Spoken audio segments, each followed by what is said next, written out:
ദാമ്പത്യം രചനാ സംഭാഷണ മൈഥിലി മിത്ര ഭാഗം 74.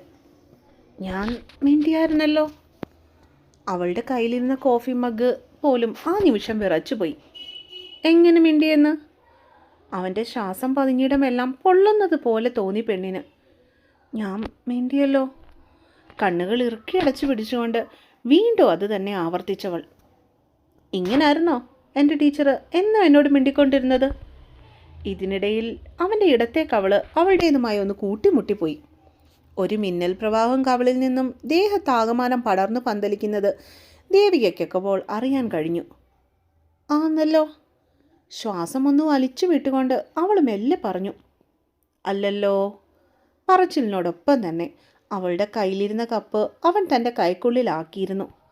പെട്ടെന്നുള്ള അവൻ്റെ ആ പ്രവൃത്തിയിൽ ഒന്ന് ഞെട്ടിയെങ്കിലും ദേവികയൊന്നും മിണ്ടിയില്ല. പകരം അവൻ എന്താണ് ചെയ്യാൻ പോകുന്നതെന്ന് സാഗൂതം ശ്രദ്ധിച്ചു നിന്നു. ഈ വിറയലിന് ചൂട് കോഫി നല്ലതാ ടീച്ചറെ.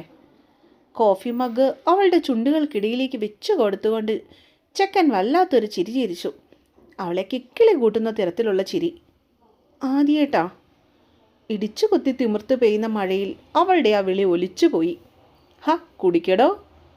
ചെക്കൻ വീണ്ടും നിർബന്ധിച്ചതും അവനെ അനുസരിക്കുകയല്ലാതെ മറ്റൊന്നും ചെയ്യുവാൻ ദേവിയെ കൊണ്ട് അപ്പോൾ കഴിഞ്ഞില്ല. കോഫി മഗ്ഗിന് മുകളിൽ മെല്ലെ ഇരുകൈകളും താങ്ങി പിടിച്ചുകൊണ്ട് അവളത് മെല്ലെ ഊതി കുടിക്കുവാൻ തുടങ്ങി. പൊളി വൈബാണല്ലോ.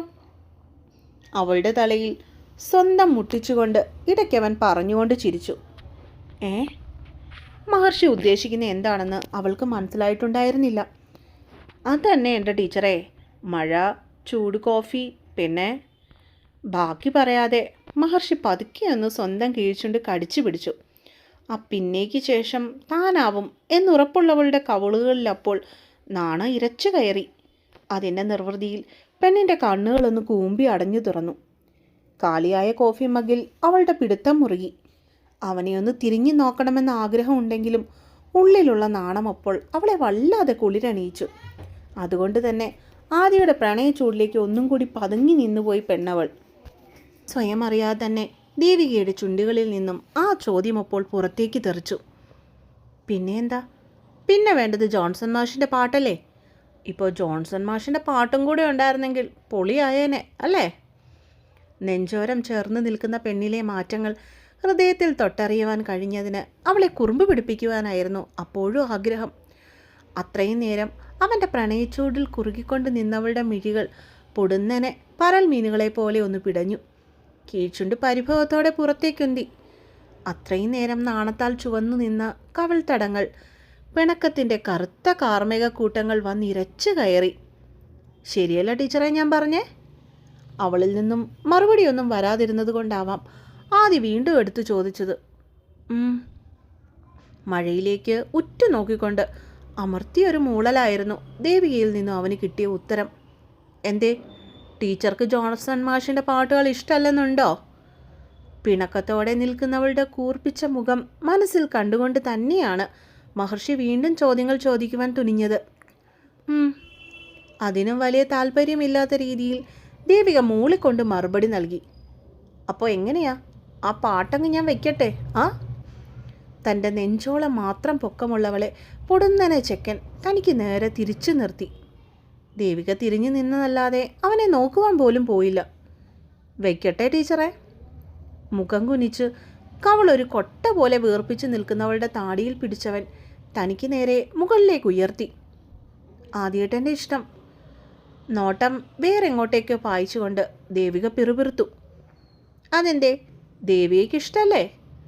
അവളുടെ ഉണ്ടക്കവളിൽ വലങ്കയുടെ ചൂണ്ടുവിരൽ കൊണ്ട് ചെക്കൻ ഒരു കുത്തു കൊടുത്തു. എനിക്കിഷ്ടമാണ്. പൊടുന്നനെയുള്ള അവൻ്റെ ആ പ്രവൃത്തി ഇഷ്ടപ്പെട്ടുവെങ്കിലും പിണക്കം ഉള്ളിൽ കിടക്കുന്നത് കൊണ്ട് തന്നെ ദേവിക വലിയ താല്പര്യമില്ലാത്ത രീതിയിൽ ചുണ്ടുകൾ അനക്കി. എങ്കിൽ വെച്ചേക്കാം അല്ലേ? അങ്ങനെ തന്നെ അവളെ പിന്നോട്ടേക്ക് നീക്കിക്കൊണ്ട് പെണ്ണിനെ ബാൽക്കണിയുടെ സ്റ്റീലിൻ്റെ കൈവരിയിലേക്ക് ചേർത്ത് നിർത്തിയവൻ കൂടെ അവനും ദേവികയിലേക്ക് ചാഞ്ഞു നീന്നു.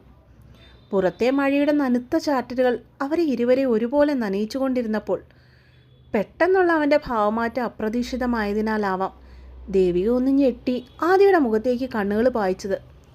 അവിടെ ഇത്രയും നേരമുള്ള കുറുമ്പില്ല, കുസൃതിയില്ല, കളിയാക്കലില്ല, മറ്റെന്തോ ഒരു ഭാവം, പ്രണയത്തിൻ്റെ, ഇഷ്ടത്തിൻ്റെ, അങ്ങനെ എന്തൊക്കെയോ.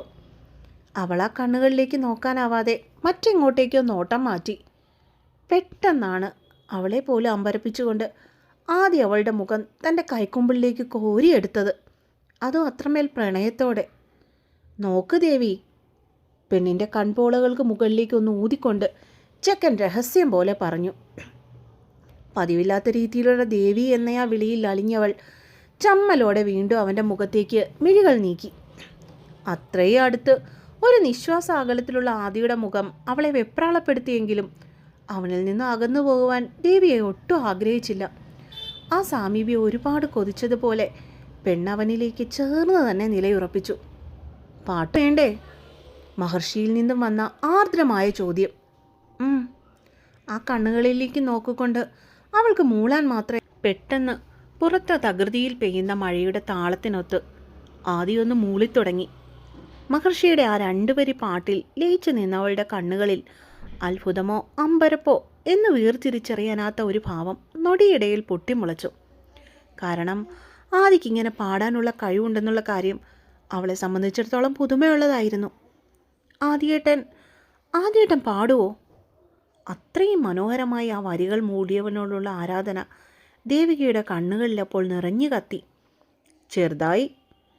പെണ്ണിൻ്റെ കണ്ണുകളിൽ പ്രകടമായ ആരാധനാഭാവത്തെ ഹൃദയത്തിലേക്ക് ആവാഹിക്കുന്നതിൻ്റെ തിരക്കിലായിരുന്നു അവനപ്പോൾ. എങ്കിൽ ബാക്കി കൂടെ ഒന്ന് പാടോ? കണ്ണുകൾ ചുരുക്കി അത്രമേൽ കൊതിയോടെ പറയുന്നവളെ നോക്കിക്കൊണ്ട് അടുത്ത 2 വരികൾ കൂടി മഹർഷി മൂളിക്കൊടുത്തു. ഇത്തവണ പാട്ടിനൊപ്പം തന്നെ ദേവിയുടെ കവിളിൽ കൂടി ചെക്കൻ്റെ ഇരുകൈകളും പെരുവിരലുകൾ എന്തിനോ വേണ്ടി ഇഴഞ്ഞു നീങ്ങി തുടങ്ങിയിരുന്നു. പക്ഷേ അവനെന്ന മായാലോകത്തിൽ നിൽക്കുന്നവൾ ആദിയുടെ ഈ പ്രവൃത്തി അറിഞ്ഞിരുന്നില്ല എന്നതാണ് സത്യം. ഇനിയും സ്വയം നിയന്ത്രിക്കുവാൻ കഴിയില്ലെന്ന വണ്ണം മഹർഷിയുടെ വലങ്കൈ പെരുവിരൽ മെല്ലെ അവളുടെ കീഴ്ചുണ്ടിൽ അരികിലേക്ക് നീങ്ങിയതും ദേവികേത അറിഞ്ഞിരുന്നു. ഇതുവരെയുള്ള അവനോടുള്ള ആരാധന മാറി പൊടുന്നനെ ആ മുഖത്തൊരു പേടി വന്നു നിറഞ്ഞു. ആ ചുവന്നു തൊടുത്ത അതരങ്ങളിൽ തൊട്ടില്ല എന്ന രീതിയിൽ മഹർഷിയുടെ വിരലൊന്ന് തെന്നി മാറിയതും പെണ്ണിൻ്റെ ഹൃദയമിടിപ്പ് കൂടി തുടങ്ങിയിരുന്നു. ദേവി, അവനൊട്ടൊരു പരവേശത്തോടെ വിളിച്ചു. ഇതുവരെയും തോന്നാത്ത പല വികാരങ്ങളുടെയും കടിഞ്ഞാൻ ആദിക്കപ്പോൾ നഷ്ടപ്പെടാൻ തുടങ്ങി.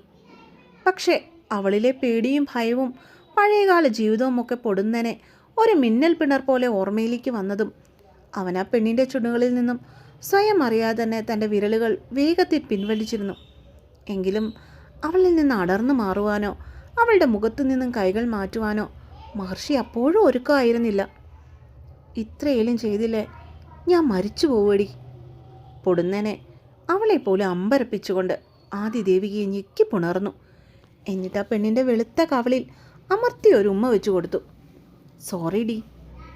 ഒരു നിമിഷം കൊണ്ട് കഴിഞ്ഞ കാര്യം ദേവിക മനസ്സിലാക്കി വന്നപ്പോഴേക്കും ആദി നിന്ന സ്ഥലം അപ്പോഴേക്കും ശൂന്യമായിരുന്നു. പക്ഷെ അവനിൽ നിന്നും ചെവിയോരം പതിച്ച ആ സോറി എന്ന വാക്ക് മാത്രം മുഴങ്ങിക്കേട്ടു. അന്നൊരു ഞായറാഴ്ചയായിരുന്നു. അതുകൊണ്ട് തന്നെ അനാമിക ഹോസ്റ്റലിന് മുൻപിലുള്ള വഴികളിലൂടെ നടക്കാനിറങ്ങി. ലക്ഷ്യം ജീനയുടെ അപ്പാർട്ട്മെൻറ്റിന് മുൻപിലുള്ള ലൈനായിരുന്നു. അതുവഴി അവൾ പല പ്രാവശ്യം ജോഗിങ് എന്നുള്ള രീതിയിൽ ചുറ്റിത്തിരിഞ്ഞുവെങ്കിലും ഒരു വട്ടം പോലും അവരെ കാണുവാൻ അനാമികയ്ക്ക് കഴിഞ്ഞില്ല. ഒടുവിൽ നിരാശയോടെ സ്വന്തം ലൈനിലേക്ക് കയറിയപ്പോഴാണ് തനിക്കെതിരായി നടന്നു വരുന്നവനെ അനാമിക ശ്രദ്ധിച്ചത്. എവിടെയോ കണ്ടു മറന്ന പരിചയമുള്ള മുഖം അവൾ പലവട്ടം ആലോചിച്ചു. ഒടുവിൽ അവൻ്റെ പേര് ഒരു ചിരിയോടെ പെണ്ണിൻ്റെ ചുണ്ടുകളിൽ നിന്ന് അടർന്നു വീണു. ഹർഷൻ. അനാമിക അവനെ തന്നെ ഉറ്റുനോക്കിക്കൊണ്ട് നേരെ നടന്നു. ഹർഷേട്ടാ. തന്നെ ശ്രദ്ധിക്കാതെ മുന്നോട്ട് കടന്നു പോകുവാനായി തുനിഞ്ഞവനെ അവൾ പേര് ചൊല്ലി വിളിച്ചു. അവളുടെ വിളി കേട്ടിട്ടാവണം ഹർഷൻ തൻ്റെ നടപ്പ് നിർത്തി അവളുടെ മുഖത്തേക്ക് സംശയത്തോടെ നോക്കിയത്. താൻ? അവളെ നോക്കിക്കൊണ്ട് തന്നെ ഹർഷൻ തൻ്റെ നെറ്റിയിൽ കൂടി ഒന്ന് വിരലുകൾ ഓടിച്ചു, ഓർത്തെടുക്കുന്നത് പോലെ. ഞാൻ അനാമിക, ജീനയുടെ പഴയൊരു ഫ്രണ്ടാണ്. അന്ന് നിങ്ങളുടെ ഓഫീസിൽ ഞാൻ വന്നിരുന്നു.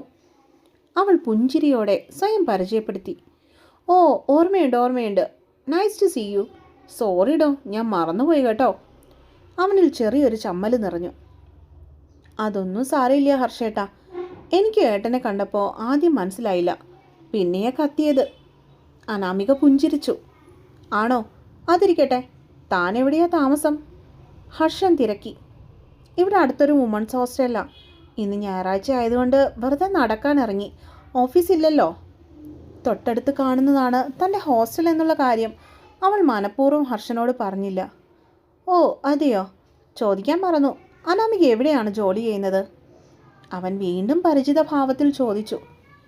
ഞാനിവിടെ അടുത്തുള്ള ഓഫീസിലാണ് വർക്ക് ചെയ്യുന്നത്, സൈറ്റോക്സിൽ. ഹർഷേട്ടൻ കേട്ടിട്ടുണ്ടാവും.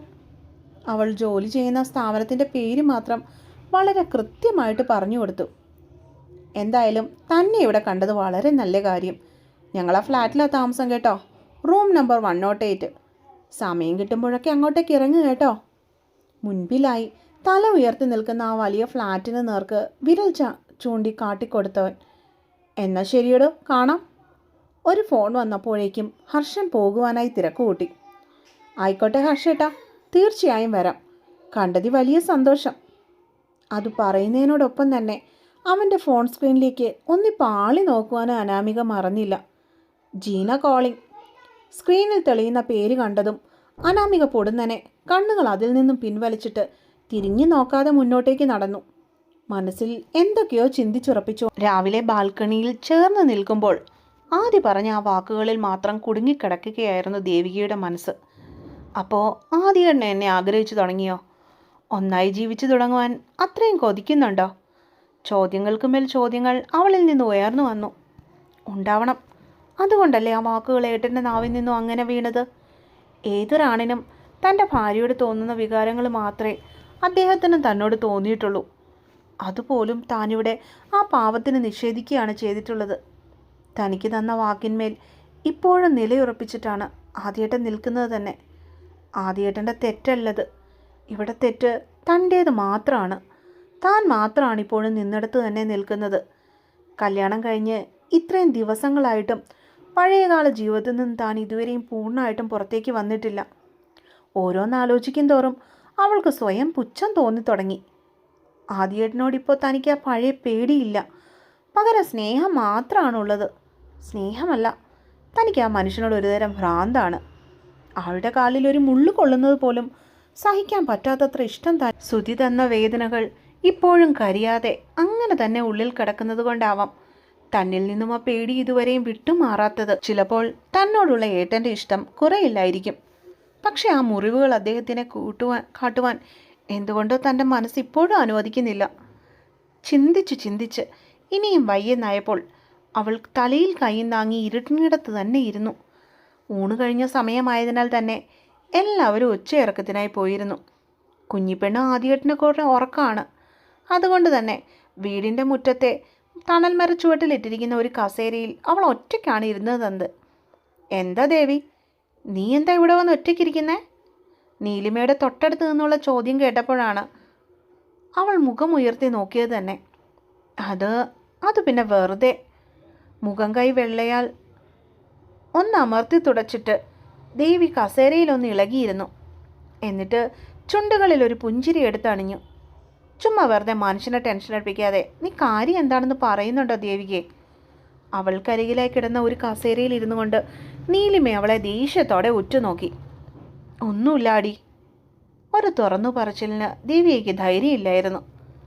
അത് നിന്റെ മോൻ കണ്ടാൽ തന്നെ അറിയാം. നീയായിട്ട് പറഞ്ഞാൽ കൊള്ളാം, അല്ലെങ്കിൽ എൻ്റെ സ്വഭാവം മാറുമെന്ന് നിനക്കറിയാലോ. പെണ്ണ് 2 ചാട്ടം ചാടി. അതെനിക്ക് ആദ്യമൊന്ന് പറയാൻ ബുദ്ധിമുട്ട് തോന്നിയെങ്കിലും ഒടുവിൽ അവൾ തൻ്റെ സങ്കടങ്ങളും വേവലാതികളും പേടിയും എല്ലാം ഒന്നൊഴിയാതെ നീലിമയോട് കരഞ്ഞു പറഞ്ഞു. ആദ്യ കൊടുത്ത വാക്ക് തൊട്ട് ഇത്തിരി മുൻപ് അവൻ്റെ വായിൽ നിന്ന് വീണ കുറുമ്പ് വരെ. അയ്യേ, മോശം. ഇതിനാണോ നീ വെറുതെ കാറി കരയുന്നത്? അവളുടെ ഉള്ളിലുള്ള പേടിയുടെ തീവ്രത അറിയാമായിരുന്നത് കൊണ്ട് തന്നെ നീലിമ അവളെ ആശ്വസിപ്പിക്കാൻ. നീ ഇങ്ങോട്ട് നോക്കിയേ, നിനക്ക് തോന്നുന്നുണ്ടോ സുതി വേദനിപ്പിച്ച പോലെ ആദ്യം നിന്നെ വേദനിപ്പിക്കുമെന്ന്? നീലിമ ഒട്ടൊരു ചിരിയോടെ ചോദിച്ചു പോയി. ഇല്ല, ഒരിക്കലും ഇല്ല. കേൾക്കാൻ പാടില്ലാത്തത് എന്താ കേട്ട രീതിയിൽ ദേവികയിൽ നിന്നുള്ള മറുപടിയും ഉച്ചത്തിലായിരുന്നു. പിന്നെ നിന്റെ പ്രശ്നം എന്താ ദേവികയെ? നിന്റെ ദേഹത്തെ കണ്ടാൽ അവന് നിന്നോട് വെറുപ്പ് തോന്നുമെന്നാണോ? പെണ്ണിൻ്റെ ഇരു കൈകളും കവർന്നുകൊണ്ട് നീലിമ അവളുടെ മുഖത്തേക്ക് ഒട്ടൊരലിവോടെ നോക്കിയിരുന്നു. മുഖം കുനിച്ചിരുന്നവൾ അതേ എന്ന രീതിയിൽ മൂളിക്കൊണ്ട് തലയാട്ടി. അങ്ങനെ ഒരാളായിട്ടാണോ നീ നിന്റെ ആദ്യേട്ടനെ കണക്കാക്കിയിരിക്കുന്നത്? നീലിമ ഇത്തിരി ഗൗരവത്തോടെ തന്നെ അവളെ ചോദ്യം ചെയ്തു. അല്ല. അതിൻ്റെ ഉത്തരവും അവളിൽ നിന്ന് വളരെ പെട്ടെന്നായിരുന്നു പുറത്തേക്ക് തെറിച്ചത്. പിന്നെന്താടീ നിന്റെ പ്രശ്നം? നിന്റെ ആദ്യേട്ടൻ നിന്റെ അഭിപ്രായത്തിൽ ഈ ഭൂമിയിലുള്ളവരെക്കാട്ടിലൊക്കെ പാവമാണ്, സ്നേഹമുള്ളവനാണ്. അങ്ങേരോടും നിനക്ക് മുടിഞ്ഞ സ്നേഹവും. പിന്നെ എന്തിനാടീ നീ ഇങ്ങനെ പേടിക്കുന്നത്? നീലിമയ്ക്ക് അവളോട് ചോദിക്കാതിരിക്കാൻ കഴിഞ്ഞില്ല. എനിക്ക് എൻ്റെ ആടി പ്രശ്നം. എൻ്റെ അനാവശ്യമായ പേടി തന്നെയേ കാരണം. ദേവികയുടെ മുഖത്ത് കുറ്റബോധം നിഴലിച്ചു. ദേവി, ഞാൻ നിന്നോടൊരു കാര്യം പറഞ്ഞു തരാം. നീ ഒരു ഭാഗ്യം ചെയ്തവളാടി മോളെ. അതുകൊണ്ടാണ് നിന്നെ മനസ്സിലാക്കുകയും ഇഷ്ടപ്പെടുകയും ചെയ്യുന്ന ഒരു പാർട്ട്ണറെ നിനക്ക് കിട്ടിയത്. ആദ്യം ഒരു പാവമാണ്, നിന്നെ ഒരുപാട് അവൻ സ്നേഹിക്കുന്നുമുണ്ട്. നീലിമ അവളുടെ കൈകൾ കവർന്നുകൊണ്ട് തന്നെ തുടർന്നു. പക്ഷെ അതിലൊക്കെ ഉപരി നീ ഓർക്കേണ്ട ഒരു കാര്യമുണ്ട്. ആദ്യം നിന്റെ ഭർത്താവാണ്, അതായത് നിന്റെ മനസ്സിനും ശരീരത്തിനും മുകളിൽ അവകാശമുള്ളവൻ. അതുകൊണ്ട് അവനോട് നീ ഇത്രയും പെട്ടെന്ന് ഒരു തുറന്ന സംസാരം നടത്തണം. നിന്റെ ഈ പഴയകാല ജീവിതത്തിലെ വേദനകളെയൊക്കെ മറന്ന് ആദ്യം നീ ഒരു പാർട്ട്ണറായി കണ്ട് സ്നേഹിക്കുക മാത്രമല്ല, അവനെ നീ പ്രണയിക്കുകയും ചെയ്യണം. പ്രണയമുള്ളിടത്ത് പേടിയുണ്ടാവില്ല ദേവികേ. മനസ്സ് പകുക്കുന്നത് പോലെ ശരീരവും നമ്മൾ പകുക്കും, അതും മനസ്സോടെ തന്നെ. അതുകൊണ്ട് ഈ പേടിയും വെപ്രാളും ഒക്കെ മാറ്റിവെച്ച് അവനോടൊന്ന് സംസാരിക്കാൻ നോക്ക്. ആദ്യം നിന്നെ മനസ്സിലാവും, അതെനിക്ക് ഉറപ്പാണ്. നീലിമ അവൾക്ക് ആത്മവിശ്വാസം പകർന്നു. ഞാൻ ശ്രമിക്കാം നീലു. ദേവിക അവൾക്ക് ഉറപ്പ് നൽകി. മനസ്സുകൊണ്ട് സ്നേഹിക്കുന്നവരുടെ കണ്ണിൽ ശരീര സൗന്ദര്യത്തിന് യാതൊരു പ്രാധാന്യവും ഇല്ലടോ ദേവി. ഞാൻ മനസ്സിലാക്കിയിടത്തോളം ആദ്യം നിന്നെ മനസ്സുകൊണ്ടാണ് സ്നേഹിക്കുന്നത്. അവൻ്റെ പ്രണയം നീയാണ്. നിനക്കും അവനോട് കറകളഞ്ഞ പ്രണയമാണ്. അതൊരു പക്ഷേ നീയൊന്നും മനസ്സിലാക്കുന്നില്ല എന്നേ ഉള്ളൂ. സ്വന്തം മനസ്സിനോട് നീയൊന്ന് ചോദിച്ചു നോക്ക്, അപ്പോൾ കിട്ടും നിനക്കതിൻ്റെ ഉത്തരം. അവസാനമായി അത്രയും കൂടെ കൂട്ടിച്ചേർത്തതിന് ശേഷം നീലിമ അവളുടെ അരികിൽ നിന്ന് എഴുന്നേറ്റു. അവൾക്ക് ചിന്തിക്കാനുള്ള സമയം കൊടുത്തിട്ട് വീടിനുള്ളിലേക്ക് കയറുമ്പോൾ നീലിമയുടെ മനസ്സ് നിറയെ സന്തോഷമായിരുന്നു. എനിക്ക് ആദ്യേട്ടനോട് പ്രണയമാണോ? അതേസമയം നീലിമയുടെ വാക്കുകളിൽ കുടുങ്ങിയ ദേവികയുടെ മനസ്സിൽ അത് മാത്രമായിരുന്നു ആകെയുള്ള ചിന്ത. അപ്പോൾ അടുത്ത പാട്ടുമായിട്ട് നാളെ വരാം കേട്ടോ. പതിവ് പോലെ തന്നെ നിങ്ങളുടെ അഭിപ്രായങ്ങൾ എഴുതി അറിയിച്ചിട്ട് വേണം പോകാൻ കേട്ടോ. പിന്നെ എൻ്റെ ചാനൽ സബ്സ്ക്രൈബ് ചെയ്യാത്തവരുള്ള ആരെങ്കിലും ഉണ്ടെങ്കിൽ ഒന്ന് സബ്സ്ക്രൈബ് ചെയ്യണം കേട്ടോ. കാരണം